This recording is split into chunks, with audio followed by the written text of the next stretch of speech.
Hi guys, and welcome to episode 28 of On the DL. Dak and Lan coming at ya in the gym. In person! Finally. Can touch, you know. It's easier to shut her up now, which will be great. She can try. Yeah, awesome. Okay, so today we're going to talk about a few common mistakes, errors that clients and coaches can make in regards to weight loss. One of the common ones that we've discussed is giving up too soon. This is really easy. I think it's really a lot easier when you don't have somebody in your ear coaching you along the way. You know, when you get excited and you're really motivated and you expect, maybe you're in a small deficit, and you expect a 2 kilo loss in the first week, and when you don't get that, it can really just dishearten you. And when you're not being coached, you very rarely actually plan how you expect it to run. Yes, so you're not going to sort of say, all right, we're going to be looking for an average of a 0.5 kilo weight loss per week, and these things are going to factor in. So if I get my period, or if I'm a week out from my period, I'm probably going to fluctuate up, so I'm not going to panic about it. I'm going to stay the course and keep going. Yeah. All of these little things that a coach can set you up with and tell you to stop you from getting deterred. The education as well, obviously, especially with, like you said, the hormone, the fluctuations from getting your period or the ovulation, as well as the cravings. That's it. Like if you don't understand how the body works through that time, adding a 500 gram increase when you've been 100% can really you're like, what did I do wrong? It deters you. Maybe I need a bigger deficit. That's right. It tells you that you've already failed. Yeah. So you'll have an extreme reaction one way or the other. Either what you said, you'll go into a further deficit because you're like, oh, if I starve it's not working. I must have been in a deficit. That's it. Exactly right.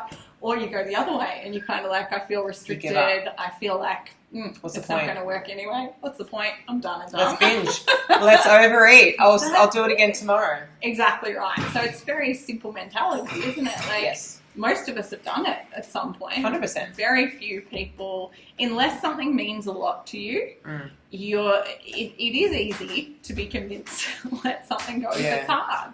I think, if you're someone who doesn't have a coach and you are planning to lose weight by yourself, just be patient. Just be patient, Don't give yourself, if you change something, give it time. Give it 1 to 2 weeks. And obviously, if you're 100% compliant, you're going to see proper change. But if you're not compliant, not 100%, then you have to give yourself longer time to actually see if what you're applying is working. That's right. And so many things factor in, right? 100%. Like, even if you're 100% compliant, apart from the hormonal changes that we already mentioned, stress, salt, water intake, sleep, can all fluctuate your scale weight. So don't immediately make change when something's not tracking exactly how you thought it should track, because probably there's 1 or 2 things that you can work on, correct, fix, that as soon as you do that, the results are going to come back again. If you stand on the scale and you don't like what you see, sit down and write a list of what you've done the last week that could have affected it, whether it's positively or negatively. Just try and detach yourself from the emotional of getting really angry or reacting. Try and just simplify it and go, okay, cool, this is what I've done this last week that could have affected it. And when you see it in your face, you're like, oh, I went out for lunch 3 times. Yeah. That could be it. And then you need to address those behaviours and make that change. Make the change. And only because your goal is weight loss. You don't need to make that change to be healthy. You don't need to make that change for weight loss. To get that. Be smart. Don't set yourself a goal of weight loss if you're not actually ready to be a little bit hungry, to be, a little miss restricted. out on a few things. Sacrifices. Exactly right. Just be patient. That's it. I reckon that's number 1 covered. Done. Oh. Easy. Another one, and it goes along with the patience side of things. It helps you to be patient if you have data to follow and to manipulate. Yes. If you're not tracking how much weight you're losing, or maybe how big your waist is getting or smaller, how do you know if what you're doing is working? Yeah, I reckon the most basic example of this is if you don't know how much you were eating, how do you set a deficit? Yeah. So if you haven't tracked for a couple of weeks or had a really good idea of what you've been eating for the last few weeks, how are you supposed to set an effective deficit? You can't. You're going to overshoot or undershoot. Yeah. You're going to put yourself in a deficit that you think is a deficit, and you're either going to be extremely hungry and fatigued and stressed, and you're not going to last very long, or you won't actually be in a deficit, and then you'll be pissed off that you're not making progress, and then you'll go off plan anyway. That's right, because it feels like you're not making progress and you feel like you're putting in the work, it's much more of a deterrent. Very short-lived. Than if you know you're not doing the work and you're not getting the result, you kind of have to own that.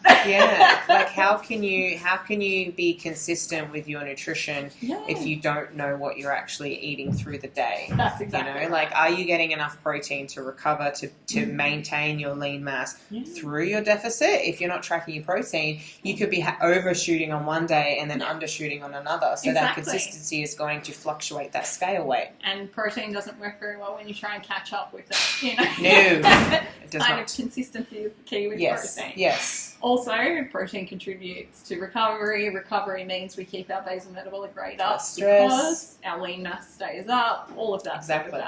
So there's 101 different things that you can track. It's probably a good idea to talk with someone about the most relevant things for you. Yes, because you don't want to take it too far because there can become an obsession. Are you tracking it because you're using it to track your progress, or are you tracking it because you're trying to, have that control over every aspect? That's it. As well. And the scales can be a huge deterrent to some people, whereas they can be a massive motivator to other people. We did a whole episode on it. Yes. So, if you're one of those people that's stepping on the scales, you can see it as information and use it as such, great. If you're not, think of a different way to track. Progress photos, circumferences, skin folds. There's so many ways. So many ways to track progress, and everyone's progress is different, and everyone's triggers and emotional stuff is different. So it's like, find what you can track and actually use. Like scale weight, it's a great way to track progress if you're wanting to lose weight. But every time if you step on there, it deters you.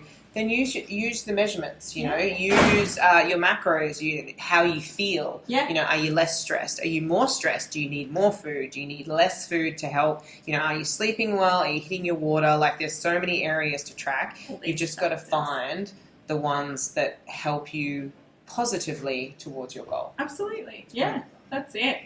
Look, I think that's pretty much data done. Just track. If you want to track your progress, if you want to make progress and you want to see it literally in front of your eyes, you got to track it. That's exactly right. Some of these things are really simple. There's no point in overcomplicating them, right? Yes, exactly. We can talk, but there's no point. It's that simple. It's simple. Speaking of data, how we were saying that you can take it too far. I think a lot of people can get in that headspace, which is, our next point is focusing on that data instead of what you're actually doing to get it. If you're so fixated on the end point, you're really going to struggle because everything's failure until you get there, right? Like, so every 100%. Day you wake up and you're not where you want to be. It's a constant reminder. Whereas if you focus on progress and, as we were talking about before, the process itself, if you focus on watching yourself get stronger, feeling healthier, feeling fitter, moving better gastrointestinal health, if you focus on all of those things, if you focus on what you're putting in your body, how you're moving, everything that goes into the process, you're going to wake up every day and see something positive. It helps to focus on just the positives and rather than just all negative. Like if every time you step on the scale, you're like, I need to lose 10 kilos. I need to lose 10 kilos. Oh, I'm, 9.8 kilos away. Why isn't it moving as fast as I need it to? Rather than, I'm just going to step on the scale once a week. It's going to tell me what I need to know, but I'm going to focus on, the nutrition side of things. That's where I'm lacking. That's what I need to get in control of. And that's going to dictate the scale weight at the end of the day. Not necessarily focusing on, I don't like my scale weight, rather than focusing on what you need to do to change it. Because that's the important shit. And you have to keep doing it after the goal is reached. Correct. Right? So Correct. if you're so fixated on the outcome, if you're so fixated on the goal afterwards, where do we go? Where do you go? Where do you go? Whereas if you were focused on the process and on your progress, each time you reach a goal, you'll have a new goal and hopefully more than just one, right? So we don't want weight loss to always be the goal. weight loss. And it doesn't have to be. No, and I mean, even if your goal is weight loss, there are so many other positive outcomes that you can focus on, you know, in even like, I mean, obviously the scale weight is one and most people focus on that, but, you know, body fat percentage, maintaining your lean mass, you know, if you have a check-in and your scale weight's the same, but you've put on a little bit of mass and you've lost the body weight, like that is far more, you know, mentally stimulating to focus on than just the scale weight being the same. It's ironic because what most people want is recomposition, but because we are so tied to the scales, that makes it really, really difficult. So if all you were focused on was recomposition, your scale weight might never change, but you actually will look a whole lot better. Yeah. Whereas if you're focused on recomposition and you're getting on the scales, as soon as the scales tell you that, you know, you're going in the wrong direction, there goes your lean mass gains, because if you see the scales go up and get deterred, you're going to cut your calories by lean mass gains. Like, I think, you know, data is really good to have as long as you're using it for good and not evil. Like, you know, you want to focus on, okay, what do I need to do to reach my goal? I need to be consistent with my nutrition.